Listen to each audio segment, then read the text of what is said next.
From হইয়ান। আজকে হইয়ানের second day. এখন এই 7টা মতো বাজছে। এবার একটু ফ্রেশ হয়ে নিয়ে এখানে আরও কিছু লোকেশন রয়েছে যেগুলো পায়ে হেঁটে বা এখান থেকে সাইকেল নিয়ে যাওয়া যায়। এখানে দেখতে পাবেন সমস্ত guest house and hostel and হোটেলের সামনে এরকমভাবে বাইক পার্ক করা রয়েছে, বাইসাইকেল রয়েছে। তো এখান থেকে বাইসাইকেল রেন্ট নিয়ে ঘুরে আসতে পারেন। চলুন আমরাও রেডি হয়ে নিয়ে বেরোই। ব্রেকফাস্টে তো অনেক ধরনের অপশানই রয়েছে। কী কী অপশান আছে দেখে দিই। কফি আছে, এখানে ফ্রাইড নুডলস উইথ ভেজিটেবল আছে, আর ফ্রাইড রাইস আছে কর্ন দেওয়া, মানে ভেজিটেবল ফ্রাইড রাইস। আর এটা ডিম ভুজি আছে, আর এটা ফ্রাইড নুডলস উইথ ভেজিটেবল। আর ব্রেড আছে, জ্যাম আছে, বাটার আছে, যেতে দিয়ে পারবে নিতে পারে।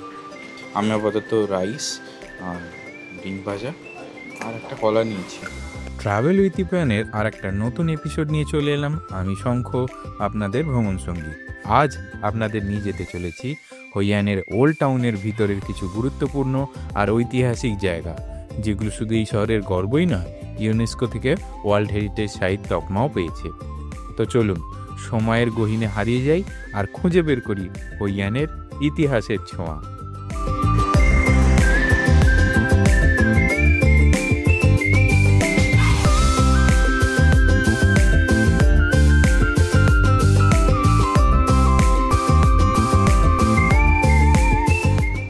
এখানে সব হস্টেল বা হোটেলের সঙ্গেই ব্রেকফাস্ট ইনক্লুডেড থাকে। যদি কোনো কারণে না থাকে তাহলে কিন্তু এই সমস্ত জায়গায় এসে ব্রেকফাস্ট করতে পারেন। বেশ ভালো ব্রেকফাস্টের অপশন রয়েছে। আর এবার দেখতে পাচ্ছেন কার সামনে চলে এসেছি, জাপানিজ ব্রিজের কাছে। চলুন গিয়ে একবার ঘুরে আসি। প্রত্যেকটা শহরের পরিচিতির জন্য কিছু ল্যান্ডমার্ক থাকে। কলকাতার জন্য যেমন হাওড়া ব্রিজ বা ভিক্টোরিয়া মেমোরিয়াল, দিল্লির ক্ষেত্রে যেমন কুতুব মিনার অথবা লালকেল্লা, ঠিক একইভাবে হইয়ানকে চেনা যায় এই জাপানিজ কার্ভ ব্রিজের জন্য, ভিয়েতনামিজে যাকে চুয়াকাও বলা হয়। এটা তৈরি হয়েছিল 1600 শতকের দিকে। তখন হইয়ান ছিল একটা ব্যস্ত বন্দর শহর, যেখানে চীনা, জাপানি আর ইউরোপীয় ব্যবসায়ীরা বাণিজ্য করতে আসতো। জাপানি ব্যবসায়ীরা শহরের চীনা বসতির সাথে যোগাযোগ তৈরি করবার জন্য এই ব্রিজটা বানিয়েছিল, তাই একে জাপানিজ ব্রিজ নামেও ডাকা হয়। ব্রিজটা দেখতে যেমন সুন্দর, তেমনই এর একটা আলাদা ঐতিহাসিক গুরুত্বও আছে।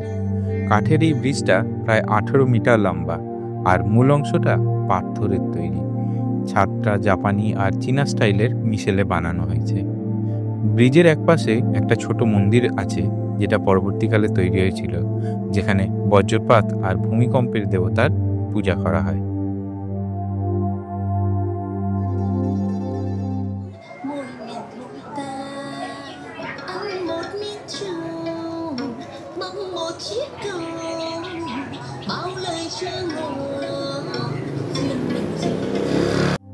ব্রিজের দুপাশে একটা কুকুর আর একটা বানরের মূর্তি আছে।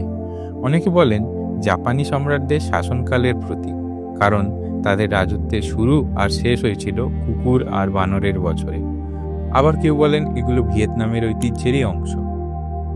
1800 শতকে জাপান যখন বিদেশের সাথে বাণিজ্য বন্ধ করে দেয়, তখন জাপানিরা হইয়ান ছেড়ে চলে যায়, কিন্তু এই ব্রিজটা থেকে যায়।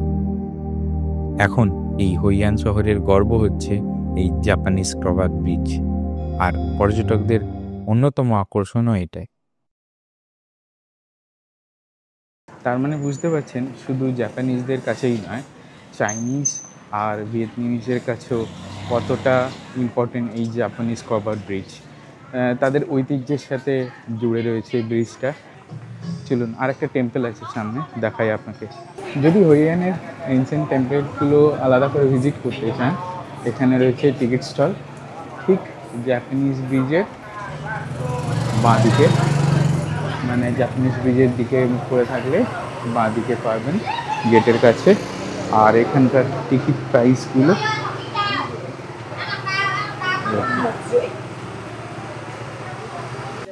With one ticket, you can choose any 5 the 25 sizing play. Okay. Okay, but you have to choose one of blue Okay. one of green, Okay. one of this, and other three option more.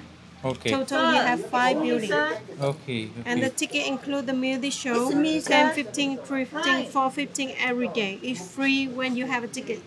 So you have 5 monuments and one show is free. Okay. Okay. So I can attend this one, like Yeah. 10, 15 one. Yeah, 10, 15, 315, and 415 every day. Depend Okay. on you. The show about 20 minutes. Okay. And where it is located? Like. Now we are in here in the map, Okay. and the show in here. You go this way and go down and turn right. Okay. You go down and turn right. Okay thank you 1,20,000 দিয়ে এখান থেকে ticket করিয়ে নিলাম, entrance ticket. এটা 5টা entry point ঢোকাটাকে valid করবে। তো চলুন ঢোকা যাক এই টেম্পলটায়। চলুন এবার জেনে নিই কোয়াংডং অ্যাসেম্বলি হলের ব্যাপারে কিছু কথা। এটা 1885 সালে গুয়াংডং প্রদেশের চীনা অভিবাসীরা তৈরি করেছিল। তখন হুইয়ান ছিল একটা ব্যস্ত বাণিজ্যিক শহর, যেখানে চীনা ব্যবসায়ীরা প্রচুর সংখ্যায় আসতো। তারা এখানে ব্যবসার পাশাপাশি নিজেদের সংস্কৃতি আর ধর্ম পালন করবার জন্য এই অ্যাসেম্বলি হল বানিয়েছিল। এই ভবনটা দেখতে যেমন সুন্দর, তেমনই এর স্থাপত্যশৈলী একেবারে আলাদা। মূল ভবনের ভেতরে গুয়াংউই নামে একজন চীনা যুদ্ধ দেবতার মন্দির আছে, যিনি সততা, সাহস আর ন্যায় বিচারের প্রতীক হিসাবে মানা হয়। চীনা ব্যবসায়ীরা বিশ্বাস করত যে গুয়াংউইয়ের আশীর্বাদ তাদের ব্যবসায়িক সাফল্য আর নিরাপত্তা এনে দেবে। এই ভবনের ভেতরে অনেক প্রাচীন পাথরের ফলক, কাঠের খোদাই করা শিল্পকর্ম আর ব্রোঞ্জের মূর্তি আছে, যেগুলো চীনা সংস্কৃতি আর ইতিহাসের সাক্ষী। এখানে প্রতি বছর চীনা নববর্ষ আর বিশেষ ধর্মীয় অনুষ্ঠান পালন করা হয়, যেখানে হুইয়ানের চীনা সম্প্রদায়ের মানুষরা অংশ নেয়। আজও এই কোয়াংডং অ্যাসেম্বলি হল হুইয়ান শহরের অন্যতম দর্শনীয় স্থান, যেখানে পর্যটকরা চীনা সংস্কৃতি আর ঐতিহ্যের ঝলক দেখতে পান।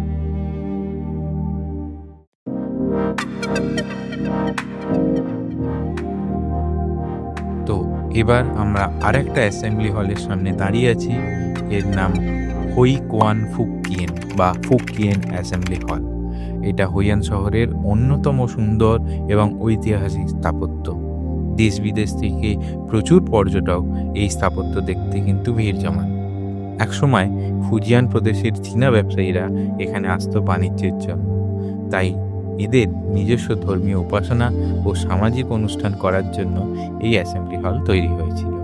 প্রথম দিকে 1690 সালে এটা একটা ছোট কাঠের মন্দিরে দিয়ে শুরু হয়েছিল, কিন্তু পরে ফুজিয়ান ব্যবসায়ীরা এটাকে বড় আকারে পুনর্নির্মাণ করে এবং তখন থেকেই এটা ফুজিয়ান সম্প্রদায়ের অন্যতম প্রধান মিলনস্থল হয়ে ওঠে। পরবর্তী সময়ে অনেকবার সংস্কার করা হলেও এর মূল কাঠামো ও সৌন্দর্য এখনও অক্ষত রয়েছে। এই ভবনের সব থেকে গুরুত্বপূর্ণ অংশ হল থিয়েন হাউ দেবীর মন্দির। তিনি সমুদ্রের রক্ষাকর্ত্রী, আর ব্যবসায়ীরা বিশ্বাস করত যে তার আশীর্বাদে তারা নিরাপদে সমুদ্র যাত্রা করতে পারবে। তাই বাণিজ্যে আসার আগে বা পরে তারা এখানে এসে প্রার্থনা করত।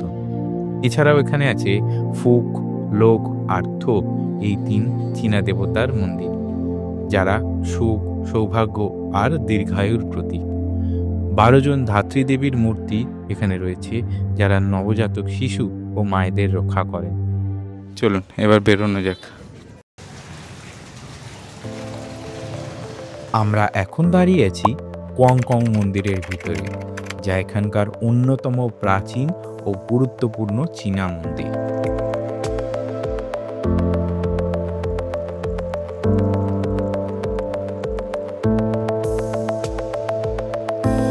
এই মন্দিরটা গড়ে ওঠে 1653 সালের দিকে।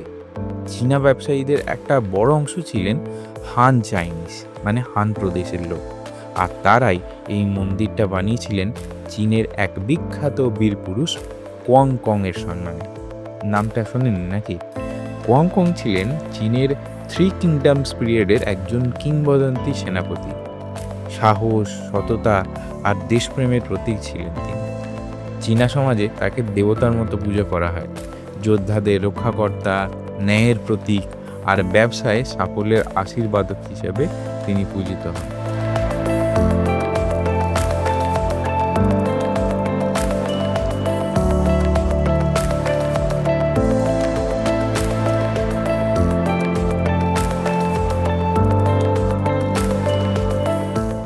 মন্দিরটা দাঁড়িয়ে আছে এক নিখুঁত চীনা স্থাপত্যে। উজ্জ্বল লাল সোনালী রঙের ছাউনি, খোদাই করা কাঠের দরজা আর বিশালাকার ড্রাগনের ভাস্কর্য। ঢুকলেই একটা আধ্যাত্মিক শান্তি, ধূপের গন্ধ আর পুরোনো দিনের স্পর্শ অনুভব করবেন।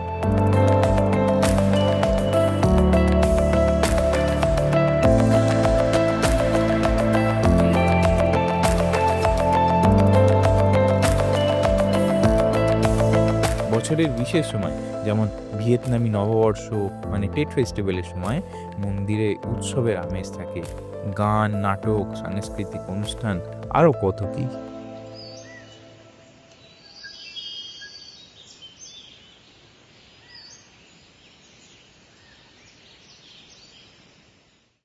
আর এবারে আমরা চলে এসেছি হাইহুয়া মন্দিরের সামনে। এই চীনা মন্দিরও তৈরি করেছিল হাইনান প্রদেশ থেকে আসা চীনা নাবিকরা 1800 সালের দিকে, যারা এক ভয়ঙ্কর ঝড়ে 108 জন নাবিককে হারান। তাদের স্মৃতিতে আর সমুদ্রযাত্রার নিরাপত্তার আশায় তারা তৈরি করেন এই মন্দির। তবে এখন মূলত আর্ট গ্যালারি হিসেবেই মন্দিরটা ব্যবহার হয়, তাই ভেতরের পুরো মন্দিরটা আপনাদের দেখাতে পারলাম না। এখানে পূজা হয় তিয়েন হাউ দেবী, যিনি সমুদ্র আর নাবিকদের রক্ষাকর্ত্রী। আপনারা হয়তো জানবেন 2000 সালের আগে কিন্তু ভিয়েতনাম ট্যুরিস্টদের জন্য ওপেন ছিল না। 2000 সালের পর থেকে ভিয়েতনাম সরকার ট্যুরিজমের জন্য সকলের কাছে ভিয়েতনামের দরজা খুলে দেয়। তো তারপর থেকে বিভিন্ন দেশ, মেনলি আমেরিকা, ইউকে, এরা এখানে আসে এবং এখানকার ট্যুরিজমকে বুস্ট করবার জন্য বিভিন্ন রেনোভেশন ওয়ার্ক স্টার্ট করে। তো এই যে মন্দিরটা আমরা এতক্ষণ দেখলাম, এই মন্দিরটা কিন্তু সর্বপ্রথম মন্দির যে মন্দিরটা এই রেনোভেশন ওয়ার্ক স্টার্ট হয়েছিল। তো নেক্সট বিফোর 5 ইয়ার্স মানে 2000 সালের 5 বছর পরই এই মন্দিরটা রেনোভেশন স্টার্ট হয়। দেখুন রেনোভেশন যে শিলাটা রয়েছে সেইটা আপনাদের দেখায়।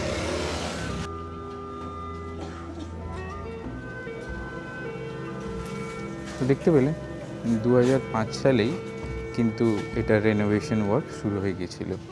তো এটা কিন্তু ফার্স্ট অ্যাসেম্বলি, যেটাকে স্মল অ্যাসেম্বলি বলা হয়, এই অ্যাসেম্বলি হলের কিন্তু রেনোভেশন ফার্স্ট হয়। আর এই অ্যাসেম্বলি হলের মধ্যে দুটো অ্যাসেম্বলি আছে। এটা ছোট অ্যাসেম্বলিটা, বড় অ্যাসেম্বলিটা আমরা অলরেডি দেখে এলাম এর আগেই। আর আগেকার দিনে কি হতো, সমস্ত অ্যাসেম্বলি হলের মধ্যেই একজন করে দেবতা বা দেবীর মূর্তি থাকতো। তো এখানে আছে কিন্তু সি গড, চাইনিজ গডেস, আর তার 6টা পুনর্জন্ম, তাদের মূর্তি রয়েছে এখানে। তো আমরা এখন এসে গেছি হইয়ান ট্র্যাডিশনাল আর্ট পারফরমেন্স হাউসের কাছে। 10টা 15 থেকে এখানে পারফরমেন্স আছে। তো আমরা আগে এন্ট্রিটা করে নিই।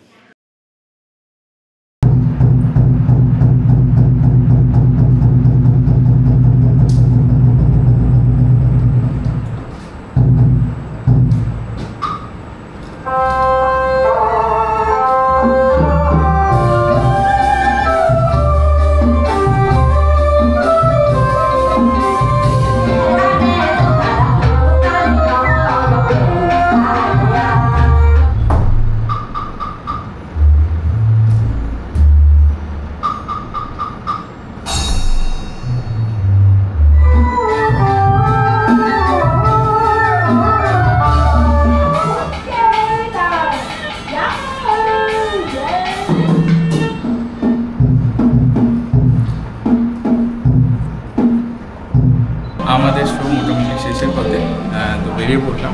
আমাদের 11টার সময় চেক আউট আছে, এখন 10টা 40 বাজে, একটু সময় লাগবে যেতে। তো সেই জন্য একটু তাড়াতাড়ি বেরিয়ে পড়লাম। লাস্ট পারফরমেন্স হচ্ছে, একটা গান হবে আর পারফরমেন্স শেষ হয়ে যাবে। মোটামুটি 25 মিনিটের মতো পারফরমেন্স হয়। 25 মিনিটের পারফরমেন্সে আপনার নাচ আছে, গান আছে আর লোকাল ট্র্যাডিশনাল ডান্স আছে। আচ্ছা, এর শোয়ের টাইমিংগুলো জানিয়ে দিই। শোয়ের টাইমিং হচ্ছে সকাল 10:15 এবং আরও 3টে, যেমন দেখলেন। আর এটা হচ্ছে একদম রিভার ব্যাঙ্কের পাশেই, আর ম্যাপের মধ্যে পেয়ে যাবেন, আমি ম্যাপের ছবি দিয়ে দেবো। ব্রিজের কাছেই চলে এসেছি, আর এইদিকে গেলে জাপানিজ ব্রিজ দেখতে পাবেন। তো ব্রিজ থেকে সোজা টেম্পলটা পাবেন, বাঁ দিকে গেলে জাপানিজ ব্রিজ পাবেন, ডান দিকে গেলে আদার টেম্পলগুলো এবং অন্যান্য অ্যাক্টিভিটিগুলো দেখতে পাবেন। চলুন এবার হোটেলের দিকে যাওয়া যাক। এভাবেই শেষ হলো আমাদের হইয়ান ওল্ড টাউনের এক মন ছুঁয়ে যাওয়া হাফ ডে ট্যুর। কেমন লাগলো পুরোনো দিনের হইয়ানকে সেটা কমেন্টে জানাতে ভুলবেন না। পরের পর্বে আপনাদের দেখাবো এখানকার লোকাল মার্কেট আর বিখ্যাত ভিয়েতনামিজ পোশাকের এক বিশাল সম্ভার। তাহলে দেখতে হলে সঙ্গে থাকুন ট্রাভেল উইথ ইপিয়নে। টাটা।